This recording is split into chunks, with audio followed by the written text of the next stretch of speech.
Pessoal, mais uma vez um bom dia a todos. Vamos iniciar então o nosso semestre letivo. Sejam todos bem-vindos, né? Que seja aí um semestre letivo de muita saúde, de muita paz e que nós possamos aí então atingir os nossos objetivos, né? Que possamos aí então, né, encontrar o conhecimento que todos nós aí esperamos. A matéria que ficou a meu cargo é a matéria de seminários, né, hoje. E com relação a seminários, é importante aí que eu passe para vocês que a finalidade desta matéria é a finalidade de atualização, ou seja, aqueles conteúdos que porventura vocês tenham ainda alguma dificuldade, que vocês gostariam de rever, bem como legislações de atualização. E no nosso caso, né, de início, nós estaremos vendo então o pacote anticrime, né, em relação à sua vigência e à sua eficácia. Então esse aí é um ponto bastante importante naquilo que diz respeito à nossa finalidade, tá? Com relação à presença, eu já postei lá no grupo, no chat aqui da nossa aula, que a presença ela é registrada automaticamente pelo sistema, né? O sistema ele vai registrar o momento em que você entra e o momento em que você sai da nossa aula. Então isso é feito automaticamente e assim será feita a contabilização da nossa presença, tá bom? Qualquer dúvida que vocês tenham, qualquer comentário, fiquem à vontade para participar quando vocês acharem necessário. Podem participar direto pelo nosso chat ou podem também ligar o microfone e falar livremente, tá bom? Alguém tem alguma dúvida, pessoal? Alguém gostaria de fazer alguma pergunta aí inicial?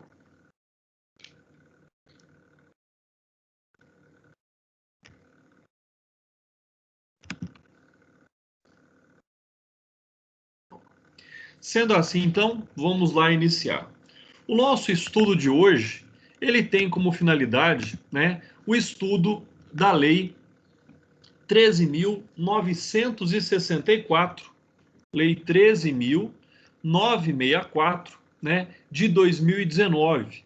Então, o pacote anticrime, como foi assim apelidada essa lei, na verdade é uma lei que busca o aperfeiçoamento à legislação penal e legislação processual penal. Então, essa é a grande finalidade da Lei 13.964 de 2019. Então, é aquela lei que nós passamos a conhecê-la, né, como grande discussão nacional, chamada pacote anticrime, como sendo uma lei necessária ali, ela foi inicialmente trazida ao nosso conhecimento, como sendo uma lei necessária à efetivação e busca de maior eficácia da aplicação da legislação processual penal, bem como da legislação penal e legislações extravagantes. Então, essa é a grande finalidade. E nós vamos verificar que a Lei 13.964 de 2019, ela teve implicações sobre diversos ordenamentos jurídicos, né? Iniciando pelo Código Penal, Código de Processo Penal, né? Ela também atuou ali sobre, por exemplo, o Estatuto do Desarmamento. Ela também tem uma aplicação direta, né, na lei do crime organizado. Então, na verdade, nós vamos aí estar passando, né, perpassando por todas essas legislações enquanto nós estivermos aí analisando esta lei. E, logicamente, um outro fato fundamental sobre essa lei é com relação à sua vigência. É uma lei vigente? É uma lei vigente, né? Quando nós buscamos a compreensão sobre a vigência da lei, logicamente que ela já cumpriu aí o seu período de vacatio legis. Qual foi o grande problema? O grande problema inicialmente destacado é o fato que, se essa lei ela é de 24 de dezembro de 2019, ou seja, né, se essa lei ela iniciou-se ali em 24 de dezembro e ela teve um período de vacatio legis diferente daquilo que se espera, né? Nós sabemos que o vacatio legis, nos termos da lei, ele deveria cumprir pelo menos 45 dias no mínimo, salvo não seja disposto uma quantidade diferente para que ela pudesse viger. Ou seja, Neste caso específico, o período de vacatio legis da lei foi de 30 dias. Então, seja, inferior ao mínimo legal que se esperava. E aí isso torna tudo muito estranho, porque você tem uma lei publicada às vésperas do Natal, com vacatio legis de 30 dias, durante todo o recesso forense e mais, durante todo o recesso parlamentar. Então isso inibiu também, e essa é uma das justificativas que se expõe, inibiu a possibilidade direta, a possibilidade imediata, por exemplo, de contestações sobre essa lei, né, de propositura de medidas judiciais contra essa lei. Então, esse é um outro aspecto que nós devemos considerar. Uma outra situação aqui, que também se aplica sobre a Lei 13.964, de 24 de dezembro de 2009, são as diversas ações diretas de inconstitucionalidade que pendem sobre ela. Então, seja, nós temos pelo menos aí 4 ações diretas de inconstitucionalidade, né, ajuizadas em face da Lei 13.964, de 24 de dezembro de 2019, que tramitam no Supremo Tribunal Federal. Então, é importante aí que nós também conheçamos essas legislações, ou seja, nós conheçamos também essas ações, né? As ações diretas de inconstitucionalidade. E eu vou estar citando aqui todas elas no nosso chat, para que vocês também depois possam fazer aí a devida pesquisa sobre o termo, logicamente, aí, de cada uma delas. Nesse contexto, então, a partir do momento em que nós temos ações diretas de inconstitucionalidade sobre uma lei, logicamente que isso pende aí de uma análise mais aprofundada. Ou seja, né, será que de fato essa lei cumpre aí a sua finalidade, já que ela foi questionada pelo menos em 4 oportunidades distintas, em 4 ações distintas de inconstitucionalidade? Então, cabe aí também, logicamente, essa reflexão, que é uma reflexão muito importante sobre o aspecto, como eu disse agora há pouco, da vigência da lei. Ela está vigente? Ela está vigente. Mas nós podemos dizer que ela produz, ela tem eficácia jurídica, né? Então, via de regra, nós temos que fazer essa análise. E a partir do momento que nós temos as ações diretas de inconstitucionalidade, como, por exemplo, coloquei para vocês, né? O que é que diz essas ações? Então, por exemplo, a ação direta de inconstitucionalidade 6298, ela foi ajuizada pela Associação dos Magistrados Brasileiros, pela AMB, e pela Associação dos Juízes Federais do Brasil. O que é que ela impugna? Né? Depois esse material já está também à disposição de vocês lá no Google Drive. Ela impugna, por exemplo, o artigo 3º, né, da Lei 13.964 de 2009, que acrescentou os artigos 3º-A, 3º-B, 3º-C, 3º-D, 3º-E e 3º-F ao Código de Processo Penal, e que instituiu ali o juiz de garantias. Então, seja, num primeiro momento, os próprios juízes, sejam eles estaduais ou federais, estão questionando a figura do juiz de garantias. Além disso, questiona-se também nesta mesma ação direta de inconstitucionalidade o artigo 20 dessa lei, que determina o prazo de vacatio legis para a vigência respectiva, ou seja, aqueles 30 dias que eu disse para vocês, que é inferior à regra legal, né? A regra na omissão, no caso.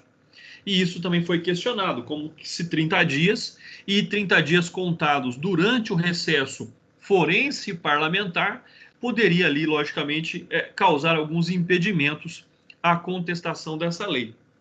A outra ação direta de inconstitucionalidade que pende sobre o pacote anticrime é a ação direta de inconstitucionalidade 6299, ajuizada pelos partidos políticos Podemos e Cidadania, que impugna os mesmos dispositivos citados pela ADI acima, além do artigo 157, parágrafo 5º do Código de Processo Penal. A outra ação direta de inconstitucionalidade é a 6300, ajuizada pelo Diretório Nacional do Partido Social Liberal, pelo PSL, que impugna também, da mesma forma, os artigos 3A a 3F do Código de Processo Penal, na mesma linha das ações anteriores. Bom, nós temos ainda aí a citar, né, com relação às ações diretas de inconstitucionalidade, a ação direta de inconstitucionalidade 6305, ajuizada pela Associação Nacional dos Membros do Ministério Público, né, o CONAMP, que impugna também os artigos 3A, 3B, incisos 4, 8, 9, 10 e 11, 3D, parágrafo único, artigo 28, 28A, incisos 3, 4, parágrafos 5, 7 e 8, artigo 310, parágrafo 4º do Código de Processo Penal. Todos eles, então, introduzidos por este pacote anticrime, ou seja, pela Lei 13.964 de 2019.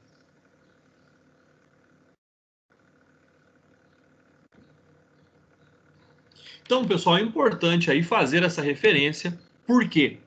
Porque sobre alguns aspectos vocês verão lá na decisão, né, do ministro Fux, e essa decisão já está à disposição de vocês lá do nosso material. Isso faz, então, que nós possamos e tenhamos aí essa compreensão sobre o que significa o pacote anticrime, né? Logicamente que é um pacote anticrime, que é uma legislação fundamental para a atualização da nossa legislação, mas nós temos que levar em consideração o fato de que não pode haver aí o desrespeito à norma legal instituída. E isso é um outro aspecto que é fundamental durante e por essa análise que nós temos que fazer sobre essa legislação. Então, fica aí essas considerações iniciais sobre o pacote anticrime, né? Como vocês têm aí à disposição de vocês todo o material, aqueles que eu estou já citando, então vocês aí acompanhem comigo, abram a partir de agora o Código Penal, que nós vamos ver exatamente aí qual foi a alteração que o pacote anticrimes trouxe ao Código Penal. Então, se o seu Código Penal for aí atualizado já nos termos da lei que nós estamos analisando, ou seja, do pacote anticrime, né, da Lei 13.964 de 2019, você já vai encontrar aí a seguinte redação, conforme eu trago para vocês. Se o seu código não for atualizado ainda em 2020, você pode tanto abrir o Código Penal pelo site do Planalto, ou simplesmente acompanhar aí a íntegra da Lei 13.964 de 2019. Então, vocês conseguem fazer esse acompanhamento nos termos aí da própria lei, né? Logicamente que você não vai ter completo aí os termos do artigo na lei do pacote anticrime, mas você já vai conseguir acompanhar aí aquilo que nós estamos já tratando. Pessoal, Kleber entrou aí na sala. Bom dia, Kleber, seja bem-vindo também. Então, vamos lá, pessoal. Como nós estamos analisando o pacote anticrime, eu já passei para vocês ali aquela relação, né, de ações diretas de inconstitucionalidade que pendem sobre o pacote anticrime, e nós vamos falar um pouquinho mais disso, mas depois, tá bom? E é importante que nós tenhamos essa compreensão, que o pacote anticrime está vigente, porém, alguns dispositivos do pacote anticrime não possuem eficácia. Por que não possuem eficácia? Porque nós temos uma decisão, né, em liminar do ministro Fux, que suspendeu a eficácia da redação de alguns artigos trazidos pelo pacote anticrime, tá? Então, nós temos que ter essa compreensão. Está vigente, mas não produz efeitos jurídicos aquilo que foi dado liminar, né, nos termos do voto do ministro Fux. Então vamos lá. A primeira alteração que o pacote anticrime traz ao Código Penal, então, mais uma vez, aí abram o Código Penal, vamos acompanhar aquilo que diz as alterações e a nossa legislação. Então, o primeiro aspecto alterado, né, a lei alterou sobre o nosso Código Penal, está lá no artigo 25. Então, na verdade, o que nós temos de alteração no artigo 25, primeiro, o que é que trata o artigo 25 do Código Penal? Quando nós vimos lá no primeiro semestre, estudamos o artigo 25 do Código Penal, com certeza ele tinha uma outra conotação. Ele tinha uma outra redação, né? Eu não digo no caput, mas pelo menos ali no seu contexto geral. Bom, o que é que diz hoje? A alteração, ela está em relação ao parágrafo único do artigo 25 do Código Penal. Então, o que é que vai dizer? Mais uma vez, o caput ele é de conhecimento de vocês, mas é importante que nós façamos aqui a leitura também. O artigo 25 do Código Penal trata da legítima defesa.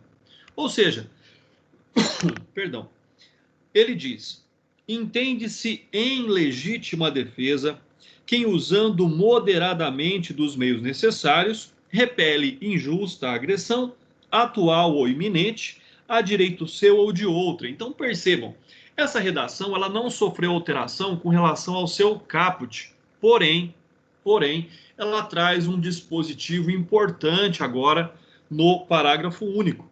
E ela vem dizer o seguinte: observados os requisitos previstos no caput deste artigo, considera-se também em legítima defesa o agente de segurança pública que repele agressão ou risco de agressão à vítima mantida refém durante a prática de crimes.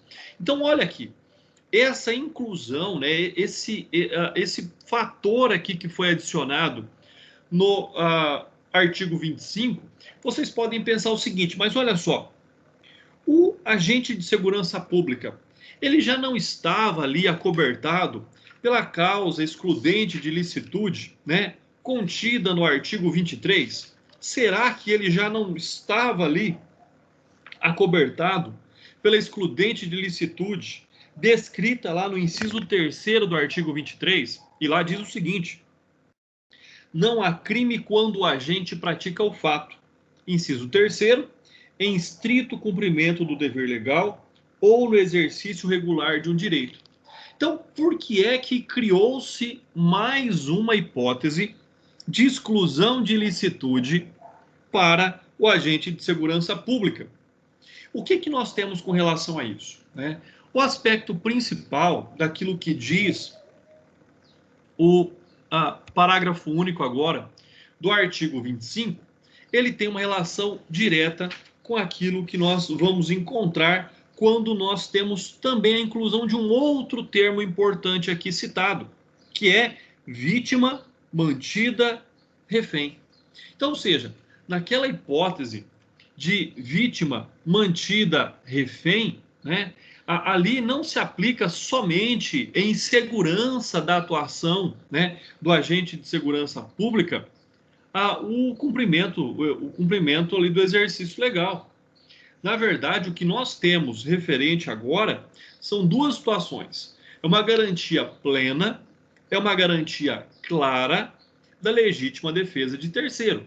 Por mais que ela já conste do caput do artigo 25, ela vai dizer lá, direito seu ou de outrem, ou seja, já haja ali a indicação do terceiro, nós temos então agora, né, a admissão clara no caput do artigo 25, a legítima defesa de terceiro. E aí ele vem citar ainda de forma mais contundente aquilo que está descrito lá no parágrafo único, ou seja, a situação da vítima refém.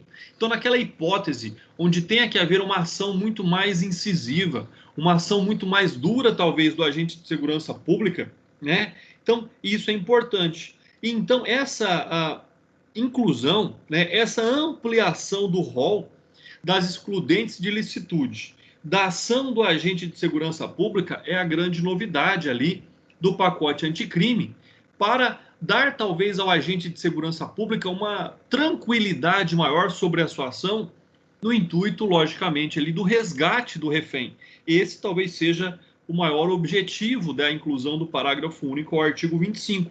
Né? O que nós temos, então, como resumo disso tudo? Aprovou-se a inserção do parágrafo único do artigo 25. Mas isso não veio do acaso. Por que não veio do acaso?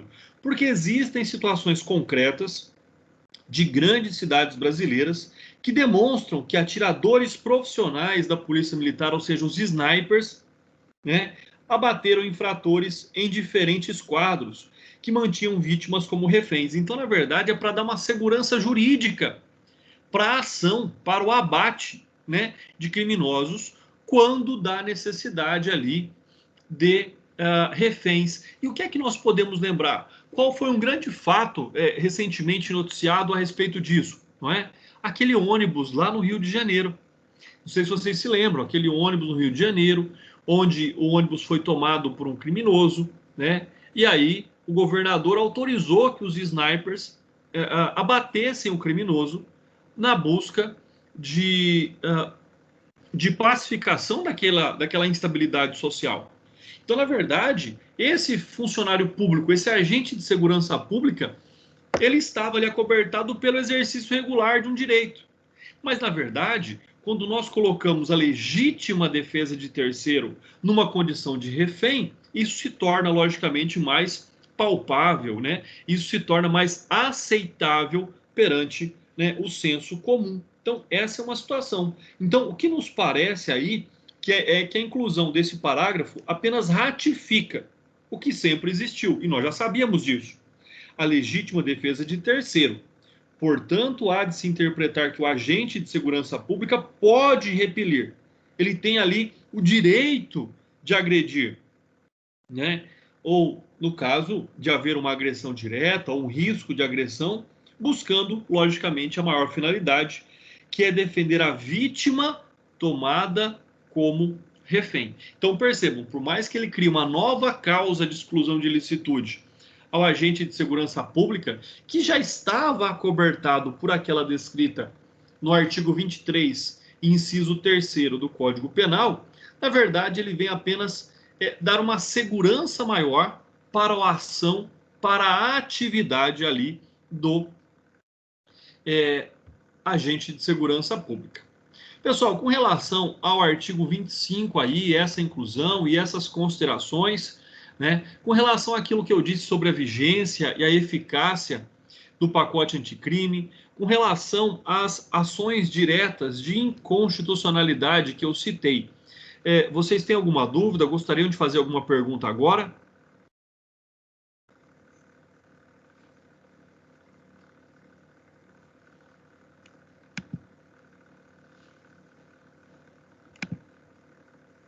Bom, não havendo dúvidas e não havendo perguntas, nós vamos continuar então. Com relação agora à segunda alteração trazida aí pelo pacote anticrime ao Código Penal. E ela está, então, lá no artigo 51 do Código Penal.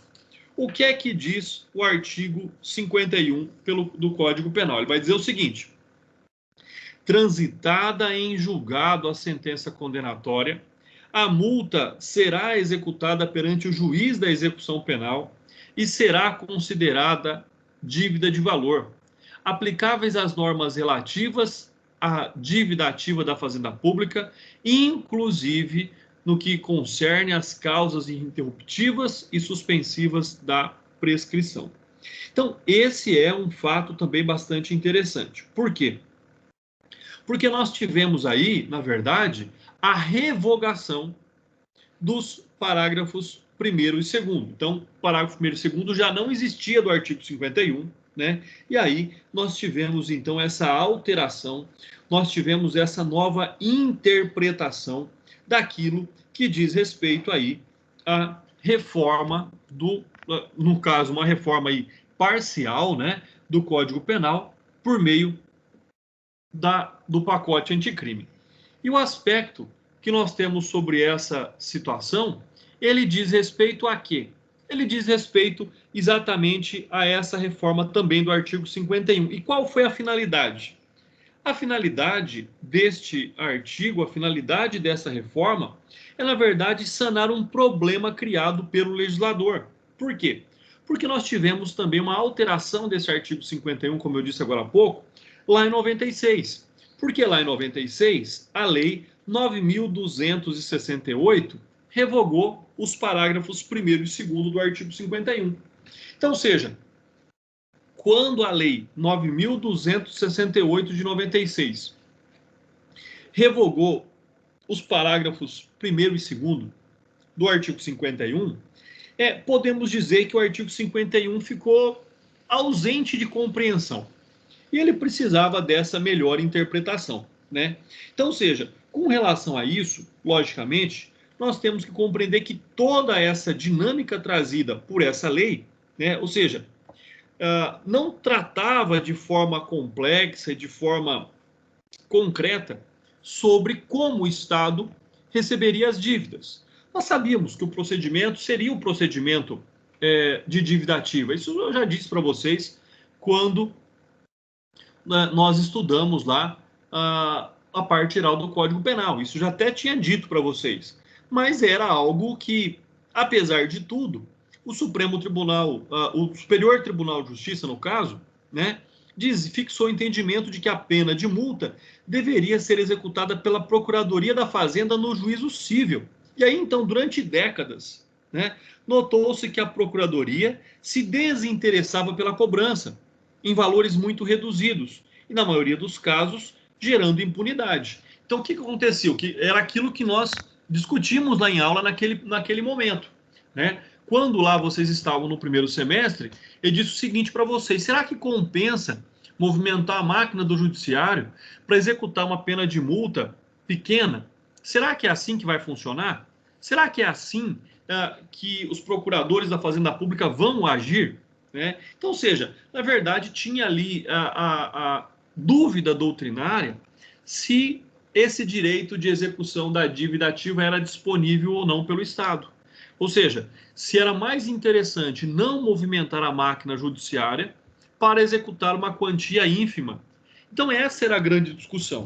Né? E aí você vai perguntar, mas então o que é que o pacote anticrime de fato inovou nesse sentido? Ele vem dizer o seguinte: deixou bem claro que o juízo competente para executar a pena de multa é o juízo da execução penal, naturalmente em ação promovida pelo Ministério Público, né? Então, ou seja, essa é a situação. Não cabe mais ali, como eu disse agora há pouco, a Procuradoria do Estado fazer essa execução, mas sim ao Ministério Público. Agora, então, definiu-se que a competência da execução da multa é aquela relativa ao Ministério Público. Então, isso é bastante importante.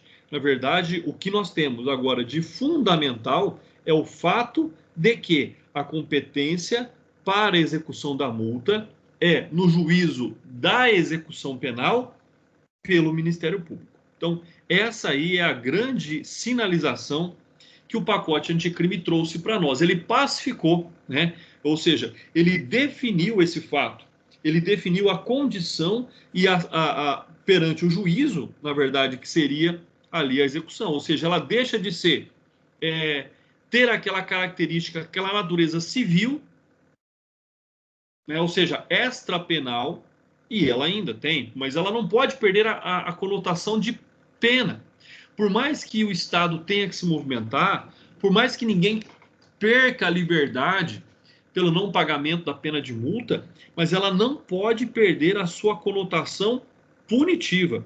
Então, o que nós temos, agora resumindo, com relação ao artigo 51, deixa de ser de competência da Procuradoria da Fazenda, deixa de ser da competência da Procuradoria da Fazenda Pública, no juízo cível, e passa a ser uma competência de execução do Ministério Público perante a execução penal. Então, essa aí talvez seja a grande finalidade do artigo 51. De fato, ele pacificou esse entendimento. Então, fica aí essa questão bastante interessante também sobre o pacote anticrime.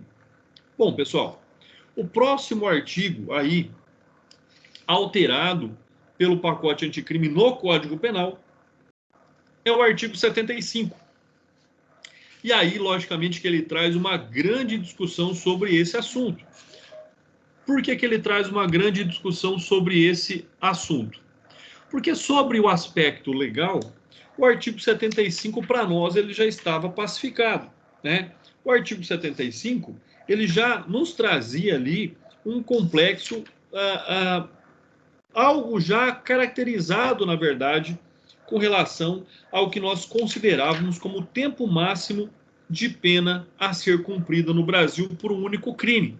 E nós tínhamos lá, antigamente, que ninguém poderia ficar preso por mais de 30 anos pela prática de um único crime.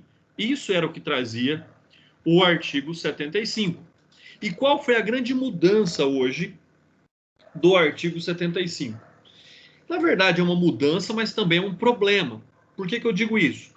Porque nós estamos chegando hoje, né, no triste número de quase 1 milhão de detentos no Brasil.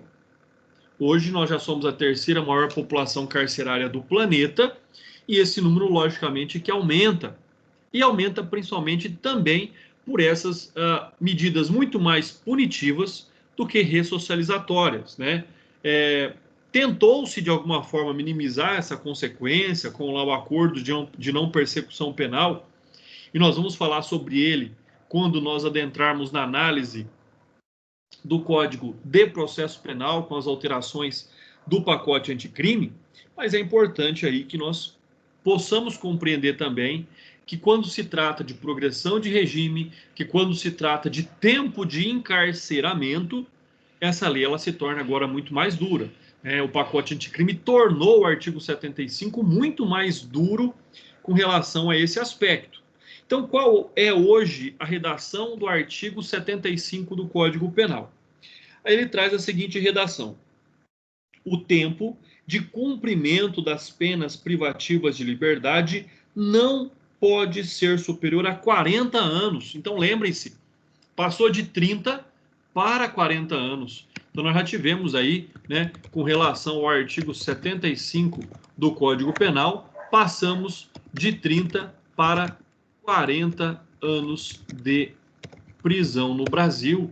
Então, ou seja, já existia essa sinalização, né, de aumentar o tempo de prisão para aqueles perigosos ou criminosos de alta periculosidade, né, criminosos que têm uma reiteração muito intensa. Então, na verdade, isso já era sinalizado, mas agora isso está, então, normatizado, disciplinado no Código Penal por meio do pacote anticrimes. O parágrafo 1º do artigo 75 vem dizer o seguinte: quando o agente for condenado a penas privativas de liberdade, cuja soma seja superior a 40 anos, devem elas ser unificadas para atender o limite máximo deste artigo. E o parágrafo 2º vem dizer: sobrevindo condenação por fato posterior ao início do cumprimento da pena, far-se-á uma nova unificação, desprezando para este fim o período de pena já cumprido. Então, olha só o que isso quer dizer, né? Se a pessoa tinha lá uma pena, por exemplo, de 40 anos, pena máxima, em tese ele deveria ficar, né, com as questões de progressão de regime, mas ele, em tese, cumpriria os 40 anos. O que nós temos? Se ele já cumpriu 10, e aí vem uma nova condenação por um crime, por exemplo, que ele praticou dentro da cadeia, um homicídio dentro da cadeia, o que vai acontecer? Quer dizer que ele pode ficar integralmente pelos 40 anos novamente.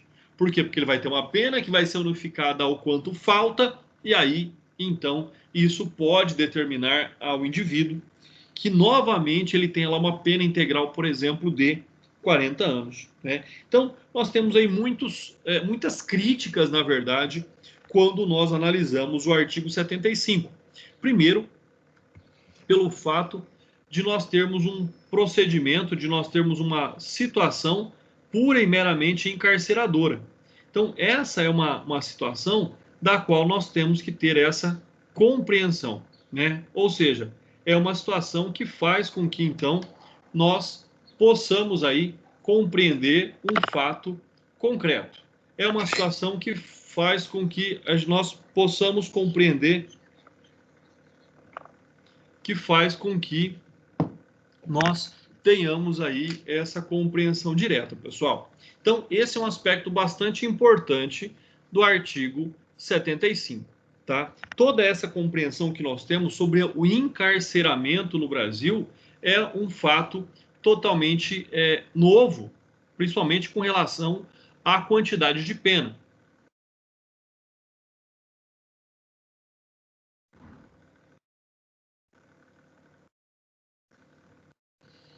Se nós pararmos para pensar, aumentar de 30 para 40 anos já é uma situação muito substancial. Num país que é a terceira maior população carcerária do planeta, logicamente que isso trará consequências de uma forma intensa. E quando eu falo consequências, não são somente consequências sociais, mas são consequências econômicas. O quanto isso gera, por exemplo, de custo para o Estado. O quanto isso interfere também na nossa carga econômica, né, de um país. Então, isso, na verdade, não é um aspecto positivo. E as pessoas que não compreendem esse aspecto e pensam somente no encarceramento, com certeza elas aí verão algumas hipóteses muito negativas no futuro. E aí, olha só, esse é um outro aspecto bastante importante. Ou seja, quando nós pensamos com relação às penas no Brasil, nós temos lá os ditames e os princípios constitucionais, como, por exemplo, aquilo que vem dito no artigo 5º, né, inciso 47 da Constituição Federal. E lá vai dizer o seguinte: não haverá penas. Letra A, pena de morte, salvo em caso de guerra declarada nos termos do artigo 84, inciso 19. Letra B, de caráter perpétuo. Letra C, de trabalhos forçados. E letra D, de banimento. Letra E, também não haverão penas cruéis. E sob esse prisma, né, e sobre esse prisma, então, existem duas razões principais para a existência do artigo 75 no Código Penal. Quais são essas razões fundamentais? Quais são essas razões principais da existência do artigo 75? A primeira delas diz respeito aí ao fato de que a Constituição proíbe explicitamente a prisão perpétua no Brasil. Então, ou seja, será que esse artigo 75, mediante esta alteração, não vem de uma forma e buscando ali subterfúgios para criar uma prisão perpétua? Por que eu digo isso?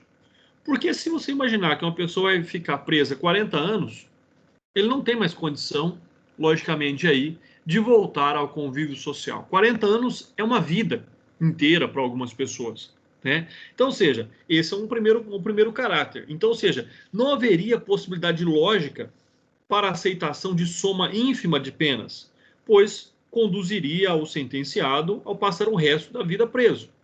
E aí nós temos que imaginar, então, uma hipótese, né? Nem um pouco irreal. Isso que acontece, talvez todos os dias, que é o fato que nós temos que compreender aí, então, a seguinte situação. Ou seja, do indivíduo que praticasse mais de 30 homicídios e latrocínios, seria condenado infalivelmente a uma pena que ultrapassaria os 300 anos. Se em concurso material, lógico, né, se as penas fossem somadas, estaria nesse caso fadado a passar toda a sua existência no cárcere, se não fosse a existência de um limite das penas. Então, existe um limite, e esse é o limite de 40 anos hoje. Porém, existe um limite, é o limite de 40 anos. Porém, 40 anos é tempo demais.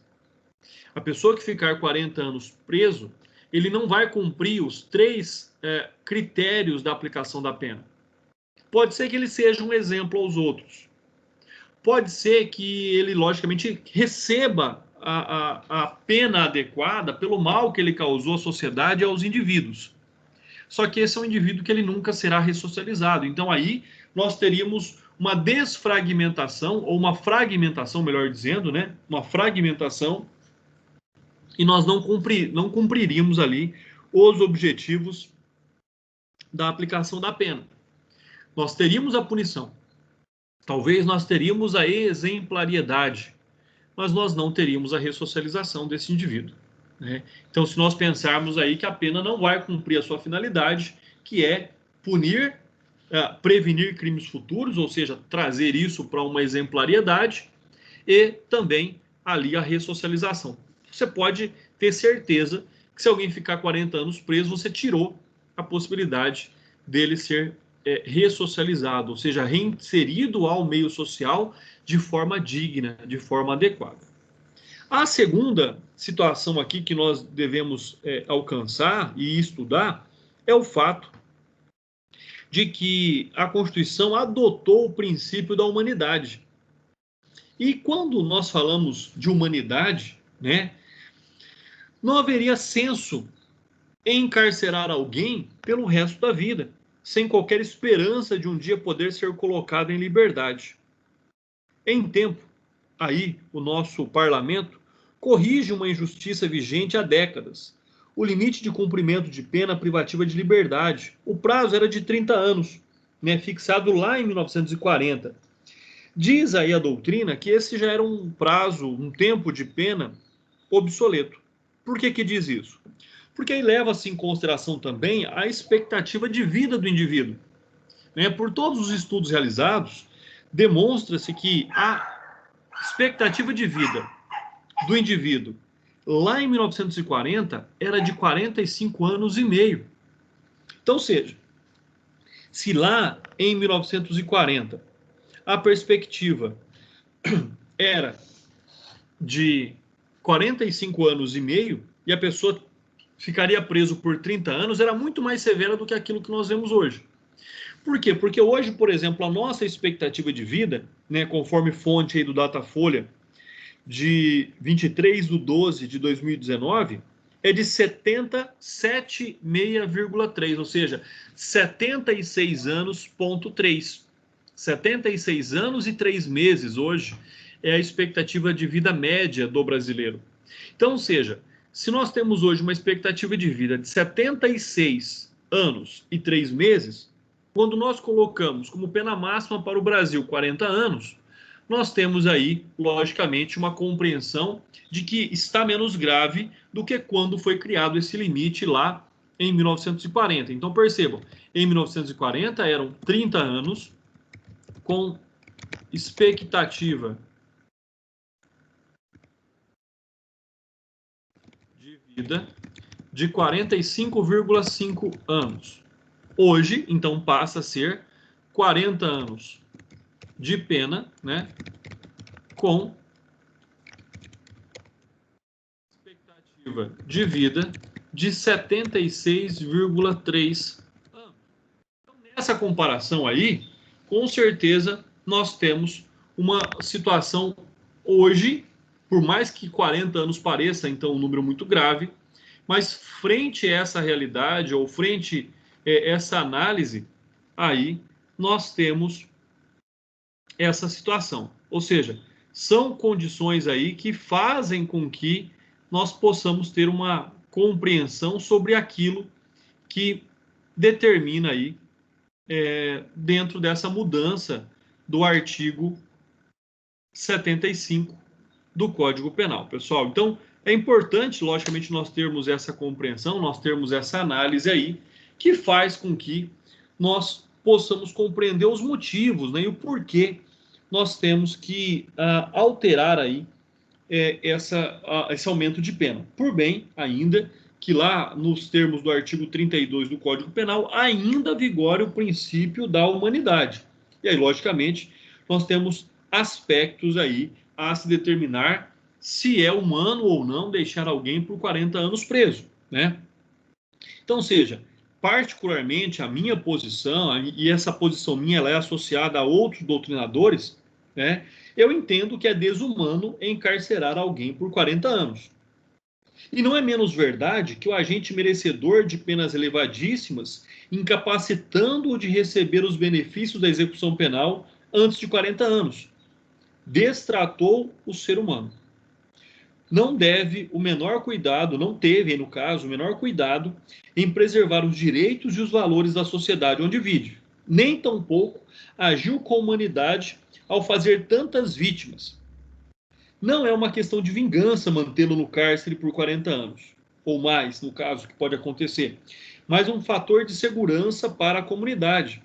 Então, ou seja, são vários aspectos que nós temos sobre isso, né? E alguns exemplos que são utilizados para justificar esse aumento de 30 para 40 anos, por exemplo, é o caso do famoso bandido da luz vermelha que foi solto em 1997, quando ele atingiu 30 anos de cadeia. Ou seja, ele não estava regenerado, ele não estava ressocializado, né?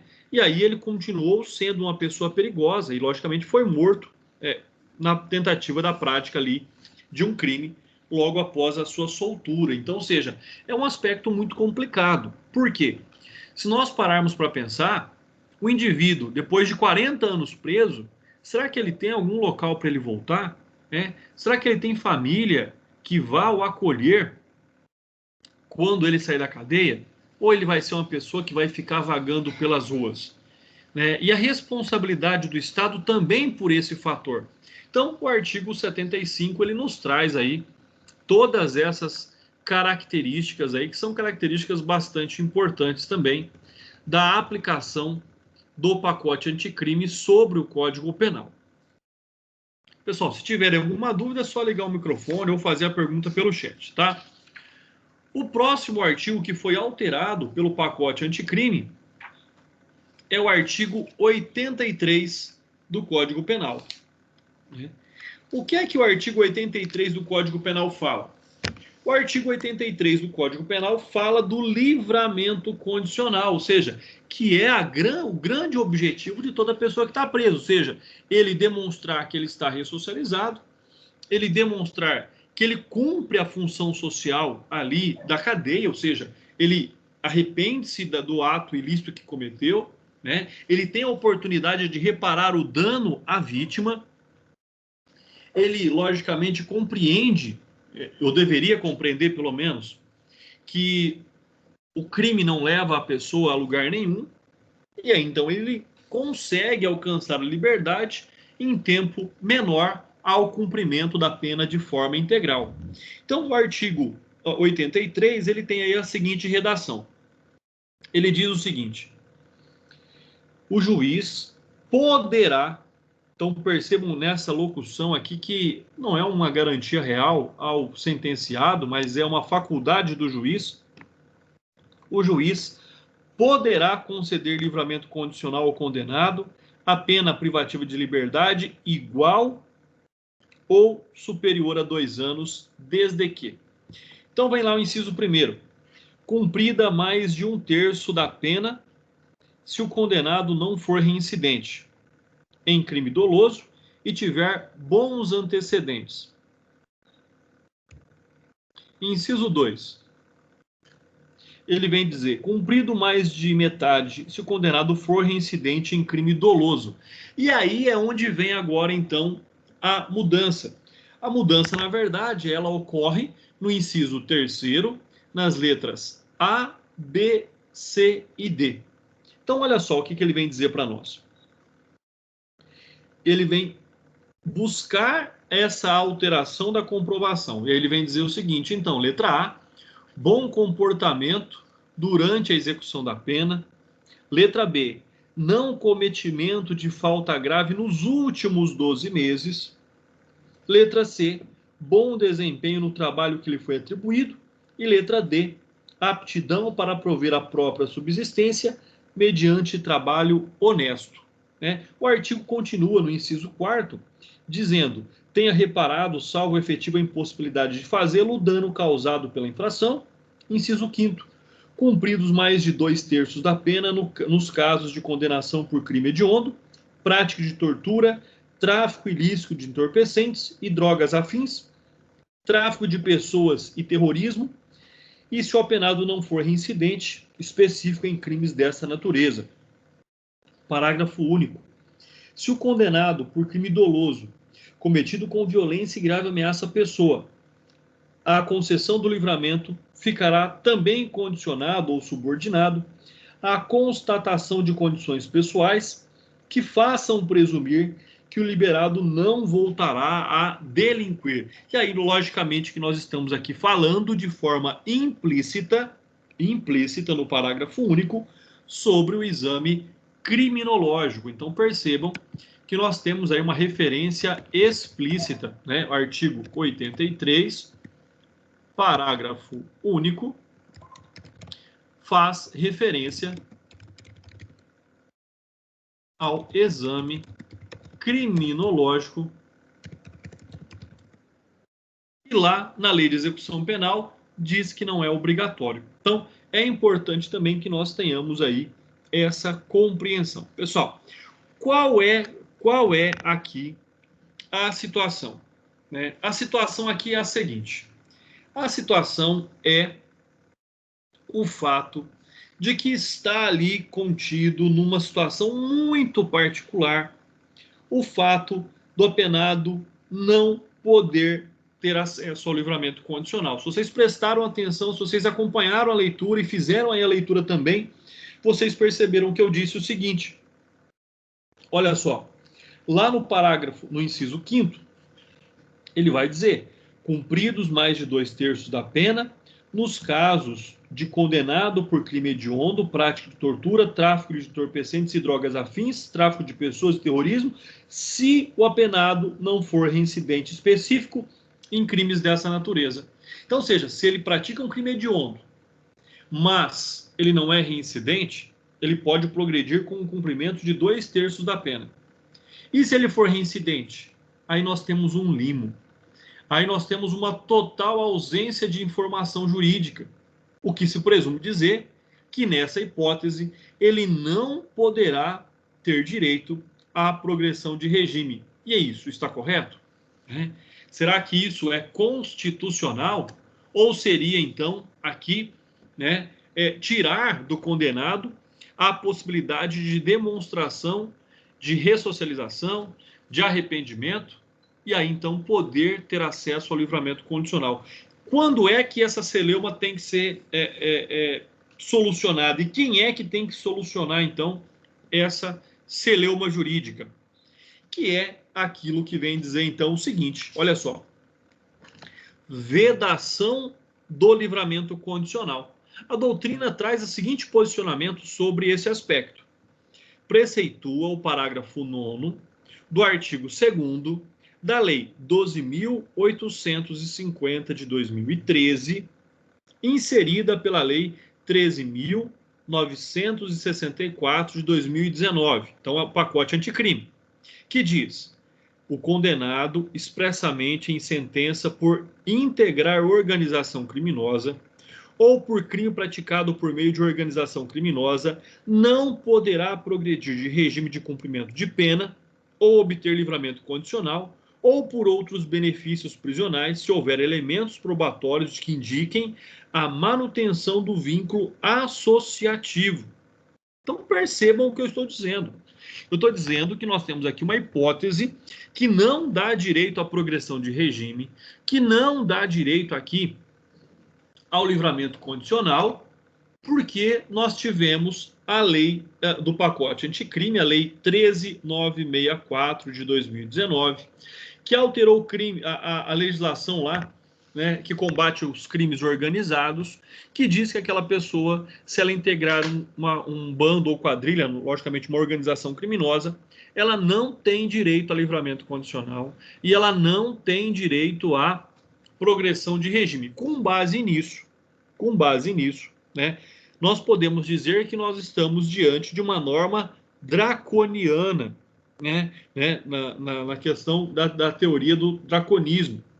E isso se explica, então, pelo seguinte, ou seja, olha só, se houver provada, então, essa mantença do vínculo associativo com a organização criminosa, isso significa o seguinte: que a comunidade dos mesmos erros. Ou seja, o que é que nós temos, então, para compensar essa situação? Nós temos que saber que o STF irá validá-la, pois em decisão anterior determinou a progressão de regime para todos os tipos de delitos. Quanto ao livramento condicional e a sua proibição, ainda não há uma decisão firmada nas cortes superiores. O que nós temos, então? Que vem o STF buscar um reequilíbrio da norma, para que a nossa norma não seja puramente punitiva, que ela não abandone os direitos humanos aplicados ao direito penal e que não vá, então, validar aí essa proibição tanto de progressão de regime quanto a proibição relativa ao livramento condicional. Em nenhuma hipótese, né? É o que diz o STF. O STF tem o entendimento de que não há como se proibir ainda aí a progressão de regime. Então, ou seja, o livramento condicional, nós sabemos que isso ainda está sob análise, mas a progressão de regime é um direito do preso. Ele preenchendo lá os requisitos objetivos e subjetivos, não há como inibir aí a progressão de regime do preso. Então, essa é a análise que nós fazemos sobre o artigo 83 lá do Código Penal, com essas alterações trazidas pelo pacote anticrime. Bom, pessoal, a nossa próxima análise aí no Código Penal, pessoal, e fiquem à vontade para me interromper, para questionar sempre quando necessário, está ali no artigo 91, letra A do Código Penal. Então, o que nós temos como redação atual? Professor. Oi, pode falar. Bom dia. Bom dia. Alguns alunos, incluído eu, não temos acesso ao chat. Não tem acesso, doutora? Bom, eu não sei dizer por quê. Porque nós estamos como convidado, mas eu, por exemplo, não sei como entrar de outra forma e eu conversei com alguns alunos também não. Tá. Então eu vou ver essa situação depois. Vou ver se existe uma outra forma, tá? Para que possa haver acesso ao chat. Mas de qualquer forma, mesmo aí vocês não tendo acesso ao chat, fiquem à vontade, tá bom? Para ligarem os microfones, para poder fazer os seus questionamentos. Caso algum colega não tenha microfone ou não consiga fazer o questionamento de forma verbal, tá? Vocês depois podem mandar aí um e-mail para mim, tá? Para que eu possa estar esclarecendo as dúvidas, não tem problema nenhum. Ou pelo WhatsApp, fiquem à vontade com relação a isso. Com relação ao chat, vocês não conseguem digitar ou vocês não conseguem ler? Só para eu saber. Eu não consigo fazer nenhum dos dois. Nenhum dos dois. Tá, não tem problema. Então, essas informações que eu postei lá no chat, que, na verdade, o que está lá é o seguinte. Deixa eu já passar para vocês aí. É importante para que vocês tenham ciência, tá? As informações que estão lá são as seguintes. O próprio sistema registra o horário de entrada e de saída dos alunos, tá? Então, a chamada vai ser feita por esse registro no sistema. A nossa aula está sendo gravada e ela estará disponível lá na minha página, no meu canal do YouTube. E eu coloquei no chat também ali o endereço do Google Drive, que já foi encaminhado para os representantes de sala, tá? Além disso, eu tinha escrito no chat o número das ações diretas de inconstitucionalidade, que já estão também no material disponibilizado para vocês lá no Google Drive também, doutor. Então, assim, não coloquei nada de diferente, tá, do que eu já estou dizendo, e nós vamos tentar solucionar essa situação, ver como é possível, então, que vocês tenham acesso ao chat. Mas se não tiverem, o meu WhatsApp está à disposição de vocês para qualquer dúvida, tá bom? E o meu e-mail também está à disposição de vocês para qualquer dúvida. Tudo que eu estou dizendo e todo o material de estudo está já à disposição lá no Google Drive, que já foi encaminhado para vocês, tá? E fiquem à vontade, como eu disse, nesse momento, para fazerem os questionamentos aí em áudio, tá bom? Ok, professor, obrigada. E obrigado pela informação, doutora. Eu não sabia dessa situação. Foi importante que a doutora passou essa informação para mim. Muito obrigado, viu? Imagina. Então, pessoal, vamos continuando aí. No tocante, então, ao artigo 91, letra A do Código Penal, ele trata o quê? Do enriquecimento ilícito. Ou seja, ele vem combater, então, o pacote anticrime, aquela condição em que a pessoa pratica o crime, é punido, mas continua rico, em razão do proveito auferido pela prática do crime, né? A redação, então, do artigo 91A, que foi acrescentado, que foi acrescido ao Código Penal, diz o seguinte: na hipótese de condenação por infrações às quais a lei comine pena máxima superior a 6 anos de reclusão, poderá ser decretada a perda, como produto ou proveito do crime, dos bens correspondentes à diferença entre o valor do patrimônio do condenado e aquele que seja compatível com seu rendimento lícito. Então, ou seja, esse é o grande problema. O cara que é criminoso de carreira não tem rendimento lícito, ele não tem carteira assinada, ele não tem rendimento lícito, né? Ah, mas ele tem uma casa, ele tem imóveis e vive de aluguel. Tá, cadê a declaração de renda que demonstra que ele comprou aqueles imóveis com uma renda lícita? Essa é a situação que tem que ser analisada. A pessoa tem as coisas, esse é um grande problema, né? A pessoa tem as coisas, mas você tem aquilo com base em qual tipo de faturamento? Essa é uma situação difícil de se analisar. Por isso que as pessoas, quando têm dinheiro e querem comprar alguma coisa, elas têm que ver se elas podem comprar aquilo. Não é só ter o dinheiro para comprar. Elas têm que ver se elas podem comprar de forma justificada aquele imóvel, por exemplo, aquele carro, por exemplo. Como é que uma pessoa desempregada, que não tem movimentação bancária, do dia para a noite, vai, por exemplo, numa concessionária e compra um carro de 150 mil reais? E ela é obrigada a declarar, porque a empresa que vendeu vai declarar que vendeu esse carro para ela, vai declarar no imposto de renda. E nós temos aí também o fato de que ela será obrigada a declarar. Um declara que vendeu e ele tem que dar a entrada. Então, ou seja, isso vai gerar ali, inicialmente, já um primeiro aspecto a ser analisado, porque isso vai acusar perante a Receita Federal, né? Então, e é o que aconteceu, por exemplo, com o fato lá da situação do assalto ao Banco Central. Do dia para a noite, aquelas pessoas vieram e começaram a comprar imóveis, começaram a comprar carros de luxo, e isso fez com que, então, pudesse ali, inicialmente, gerar suspeitas, né? Então, isso é uma questão importante, é o que diz aí para nós já o artigo 91A. Tudo aquilo que a pessoa não tiver um rendimento lícito comprovado, ele vai perder, porque, em tese, faz parte do ilícito, tá? E aí nós temos, então, o parágrafo 1º. Para efeito da perda prevista no caput deste artigo, entenda-se por patrimônio do condenado todos os bens. E aí vem o inciso 1º.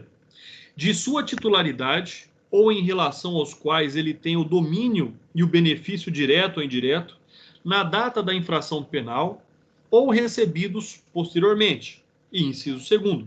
Transferidos a terceiros a título gratuito ou mediante contraprestação irrisória a partir do início da atividade criminal. Parágrafo 2º. O condenado poderá demonstrar a inexistência da incompatibilidade ou a procedência lícita do patrimônio. Então, dá-se também o direito ali de resposta, o direito de defesa, né? Por mais que ele não tenha de forma direta ali comprovação desse patrimônio, mas pode ser, por exemplo, advindo de uma herança, advindo de uma doação. Então, ele tem como provar também a origem desse patrimônio, dizendo que não é ilícito.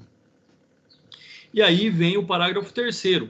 A perda prevista neste artigo deverá ser requerida expressamente pelo Ministério Público por ocasião do oferecimento da denúncia com indicação da diferença apurada. Então, ou seja, cabe aí ao Ministério Público, de forma direta, de forma eficaz, demonstrar, provar que aquele patrimônio não tem origem lícita, né?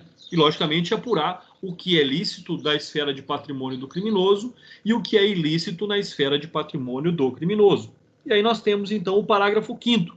E o parágrafo 5º, ele diz que os instrumentos utilizados para a prática de crimes por organizações criminosas e milícias deverão ser declarados perdidos em favor da União ou do Estado, dependendo da justiça onde tramita a ação penal, ainda que não ponham em perigo a segurança das pessoas, a moral ou a ordem pública, nem ofereçam sério risco a ser utilizados para cometimento de novos crimes. E aí nós temos os bens lícitos utilizados para a prática do ilícito. Então, por exemplo, imóveis, carros, propriedades rurais e assim por diante, que podem ser diretamente ali utilizados para a prática do ilícito, pessoal. E aí, nós vamos, então, dentro daquilo que diz o Código Penal, né, caminhando. Esse artigo em específico, né, o artigo 91A, ele tem aí essa função, na verdade, dois aspectos. Primeiro, demonstrar que o crime não compensa, demonstrar que o fato não é que a pessoa seja punida e continue rica com o produto do ilícito, não é essa a situação, né? O primeiro passo é a recomposição social. Se ele praticou o crime, causou um dano social e teve um lucro ilícito em razão dessa conduta, ele tem que perder isso, porque senão ele fica com um bônus. Então essa é a situação. A segunda situação é o fato ali da declaração de valor da diferença apurada e perda de bens. Então, ou seja, após a instrução, debatendo-se a parte criminal e a parte civil, ou seja, a perda dos bens, caso se concretize a parte criminal, pode-se então declarar o valor da diferença apurado entre o patrimônio lícito e o patrimônio ilícito, podendo-se aí então especificar a perda de certos bens. Então essa aí é a grande finalidade dessa alteração legislativa trazida aí pelo pacote anticrime. Bom, o artigo agora, sob análise, é o artigo 116. O artigo 116, ele já está ali naquilo que nós estudamos, né, que fala da ação penal no Código Penal. Pessoal, isso é uma outra incoerência. Perdão. Com certeza eu já disse isso para vocês lá atrás, mas não haveria razão, não haveria motivos de vocês terem aí 20 artigos no Código Penal tratando de ação penal. Não há essa finalidade. Mas nós tivemos aí alteração, né, de pelo menos 3 incisos no artigo 16. O artigo, 116, tá? 116, 116. Então, seja, quando nós tratamos do artigo 116, ele tem a seguinte redação, que não foi alterada. Antes de passar em julgada a sentença final, a prescrição não corre. E aí o inciso 1º dizia, enquanto não resolvida em outro processo, questão da que depende o reconhecimento da existência de crime. E até aí está igual. A mudança vem, como eu disse, nos incisos 2, 3 e 4. Inciso 2, enquanto o agente cumpre pena no exterior. Inciso 3, na pendência de embargos de declaração ou de recursos aos tribunais superiores, quando inadmissíveis, ou seja, aquele recurso protelatório para ganhar tempo. Então, nessa hipótese, não corre prescrição. E o inciso 4, que também sofreu ali essa alteração. O inciso 4 diz, enquanto não cumprido ou não rescindido o acordo de não persecução penal. E a isso nós vamos estudar lá no artigo 28A do Código de Processo Penal, a grande polêmica, né, a grande situação do acordo de não persecução penal, pessoal. Isso, de fato, gera aí um estresse no Poder Judiciário, tá? Então, essa é a situação. O que não foi alterado também aí do artigo 116 é o parágrafo único, que vai dizer o seguinte, depois de passada em julgado a sentença condenatória, a prescrição não corre durante o tempo em que o condenado está preso por outro motivo. Então, esse é um outro fato aí também que impede, né, que faz com que nós tenhamos aí a correta, a eficaz aplicação da lei penal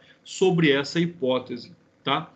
Pessoal, na sequência ainda aí do estudo das alterações do pacote anticrime no Código Penal, nós temos um veto, que já está então aí na parte especial, pessoal. Nós temos o veto do inciso 8º do parágrafo 2º, tá? Então, perdão, o inciso 8º, tá certo, é isso mesmo, tá? Então, ou seja, essa é uma outra situação. Aqui, como ele foi vetado, nós teríamos que analisar ali as situações de veto.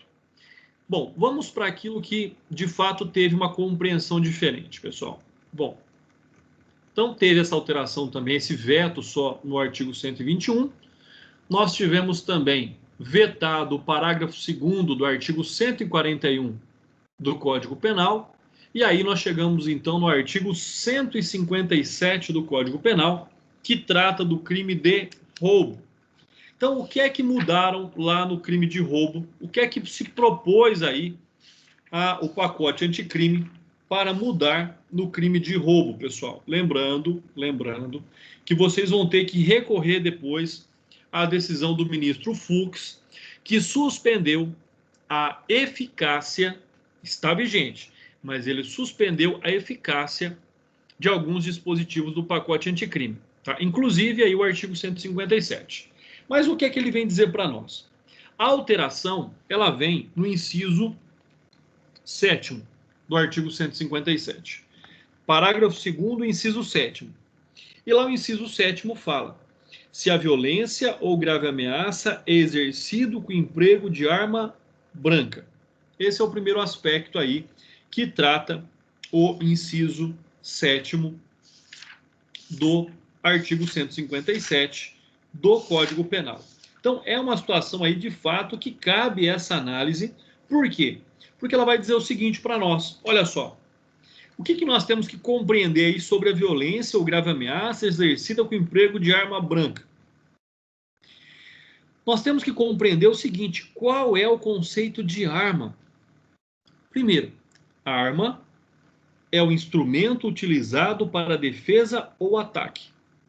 Denomina-se arma própria, a que é destinada primordialmente para o ataque ou a defesa. Exemplo, uma arma de fogo, um punhal, uma espada, uma lança. Não é aquilo que é feito para o uso cotidiano, entendeu? E aí, então, de forma lógica, muitas outras coisas também podem ser usadas como meios de defesa ou de ataque, que são chamadas de armas impróprias. E são dessas armas impróprias que fala o inciso 8º do artigo 157. Como, por exemplo, uma cadeira atirada contra o agressor, um martelo utilizado para matar, uma ferramenta pontiaguda servindo para intimidar alguém. Quando o tipo penal, então, se refere apenas à arma, devem-se admitir as próprias e as impróprias. Mas onde é que isso está escrito?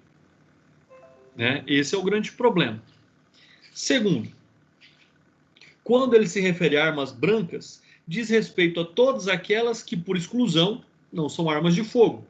E esta causa um aumento que subsistia genericamente como arma no inciso 1º deste parágrafo 2º, que retornou ao inciso 8º nos termos aí por força do pacote anticrime. Mas o que se coloca aqui, na verdade, o que se questiona é esse aumento de pena, Ou seja, será que a arma branca, neste aspecto, justificaria esse aumento de pena?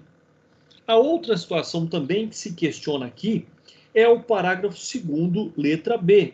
Parágrafo 2º, letra B, aí também acrescido, ele tem a seguinte redação: se a violência ou grave ameaça exercida com emprego de arma de fogo, de uso restrito ou proibido, aplica-se em dobro a pena prevista no caput deste artigo. Bom, mas se nós estamos falando de uso de arma de fogo, de uso restrito ou de forma proibida, logicamente que nós temos aí a referência ao Estatuto do Desarmamento, E a análise que nós fazemos, então, sobre este fato é a seguinte: quando nós temos que compreender aqui a questão do emprego de arma de fogo de uso restrito ou proibido, nós temos que lembrar que a arma de uso restrito e as proibidas estão descritas lá em decretos emitidos pelo presidente da República. Exemplo, arma de uso restrito, pistola semiautomática 9mm. Arma de uso proibido, metralhadora automática. Havendo então assim a incidência de mais essa causa de aumento, apenas se aplica em dobro. E é preciso destacar que, havendo várias causas de aumento, o juiz, a teor daquilo que diz lá o artigo 68, parágrafo único do Código Penal, pode aplicar todas elas ou apenas a mais, que a mais aumenta, né? E aí nós temos que compreender o seguinte: se existe um concurso de crimes, onde é que está então o princípio da consunção? O que é mais grave? O crime de roubo ou o ato de portar, né, uma arma de uso restrito ou proibido? Porque nós aprendemos lá no princípio da consunção que o crime mais grave absorve o menos grave quando daquele é utilizado para a prática do objetivo final. Então, ou seja, o que diz aí, na verdade, é a desconsideração do princípio da consunção. Então, ou seja, é uma situação que aí está sendo questionada, aí está sendo debatida pelo Supremo Tribunal Federal, né? Então, essa é a análise que se faz aí sobre as alterações do artigo 157 do Código Penal. Bom, a próxima análise, ela traz aí também uma mudança substancial do artigo 171 do Código Penal, ou seja, o crime de estelionato, né? Onde é que está aí a maior mudança no artigo 171? Está lá no parágrafo 5º. O crime de estelionato, ele era de ação penal pública incondicionada. Hoje, ele passa a ser ação penal pública condicionada à representação da vítima, salvo algumas exceções que ele enumera do inciso 1 ao inciso 4º. Então, olha só, hoje, nos termos do pacote anticrime, passa a viger, né, o artigo 171, parágrafo 5º, com a seguinte redação, e vem dizer: somente se procede mediante representação, e aí, logicamente, ele traz as exceções, quando ele diz, salvo se a vítima for, inciso 1º, a administração pública direta ou indireta, então ainda continua sendo ação penal pública incondicionada, tá? Nessas exceções, nessas hipóteses, nós aplicamos a regra geral, que é a ação penal pública incondicionada. No inciso 2, quando a vítima é criança ou adolescente. No inciso 3, pessoa com deficiência mental. Ou no inciso 4, ele traz aí a maior de 70 anos ou 70 anos de idade ou incapaz. Bom, aí nós temos um outro problema, né? Enquanto o Estatuto do Idoso traz como idoso todo maior de 60 anos. E aí traz o maior de 70 anos. Então nós temos muitas incoerências quando nós percebemos o intuito da lei. A lei está dizendo aí no inciso 4º do idoso, mas ela não segue a regra geral, por exemplo, do Estatuto do Idoso, que traz lá 60 anos, perdão.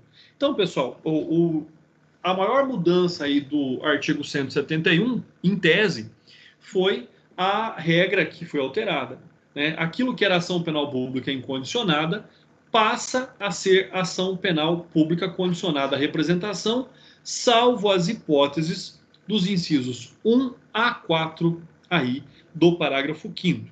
E, por fim, da nossa análise da alteração do pacote anticrime no Código Penal, nós temos lá a alteração, né, da dosimetria da pena do artigo 316. Né? O que é que trata, então, o artigo 316 do Código Penal?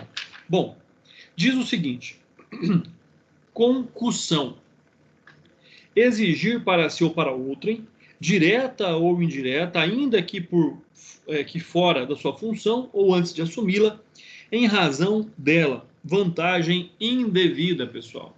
O que nós temos aqui? Corrupção ativa. Né? Corrupção passiva é quando eu ofereço algo para o funcionário público fazer aquilo que já seria a função dele, mas me favorecendo de alguma forma.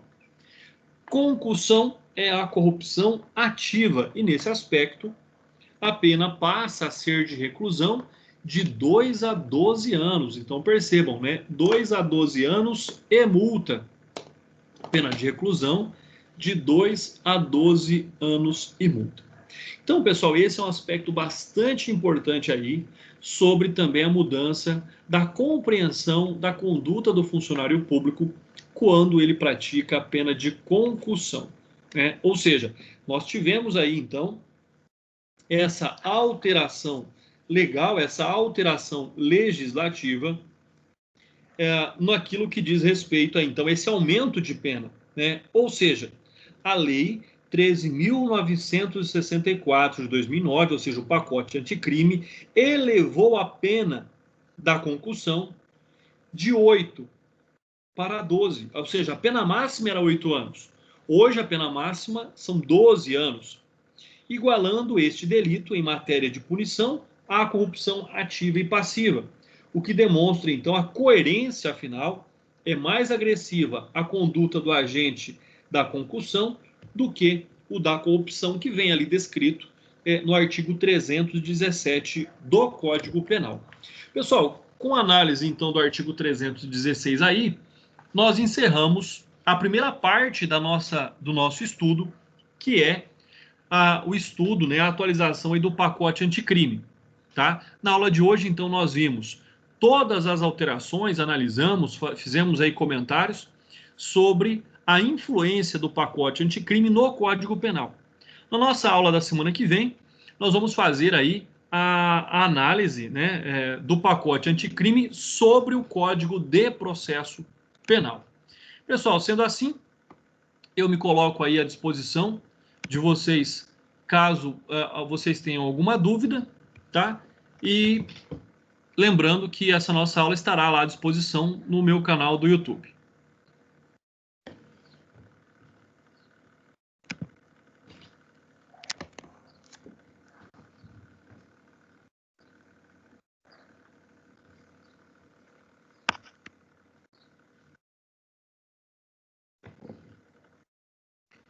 Pessoal, se não houverem dúvidas, a nossa aula está encerrada e a planilha de falta será extraída logo após que todos os alunos saírem da sala de aula, tá bom? Então eu vou aguardar que os alunos deixem a sala de aula. Assim que todos saírem, eu extraio a planilha de presença daqueles que compareceram aqui na nossa aula virtual. Muito obrigado a todos, uma boa semana e até a nossa próxima aula, pessoal. Se alguém ainda tiver alguma dúvida, eu vou estar aqui à disposição.